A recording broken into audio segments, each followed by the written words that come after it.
How much does a floating dock actually cost? Most people get vague answers or numbers that don't tell the whole story.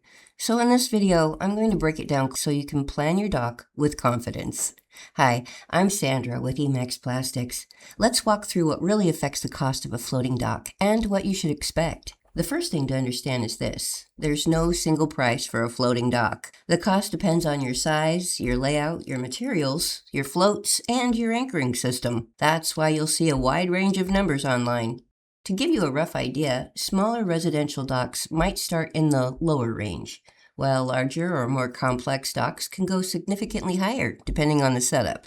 But instead of focusing on a single number, it's more helpful to understand what actually drives the cost. There are a few key factors: the size of your dock, the layout design, the type and number of floats, your framing and decking materials, and your anchoring system. Each of these adds to the total, and cutting corners in the wrong place can cost you more later. So let's talk about floats, because they're a big part of the cost. Every float has a weight capacity. For example, a standard float might be rated around 500 pounds, but your dock needs to support the full system, not just part of it. That's why proper planning matters. Using too few floats might save money up front, but it can lead to performance issues later.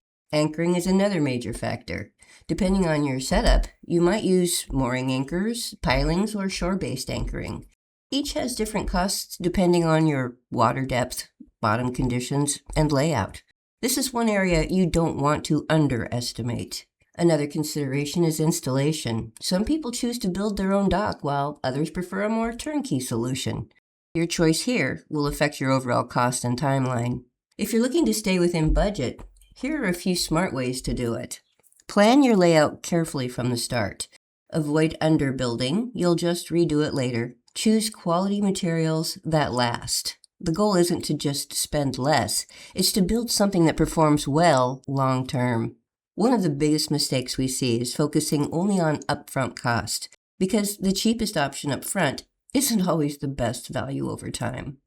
If you're planning a floating dock and want a clearer idea of what your specific project would cost, we're happy to help. Dan is our specialist in helping you cut corners if possible, the right way. You can request a quote or download our dock planning guide using the links below. And if this video helped you, make sure to like and subscribe. We've got more to help you build it right the first time. AquaMax. On the water we relax, strong and steady, built to last. AquaMax, made by boaters for boaters.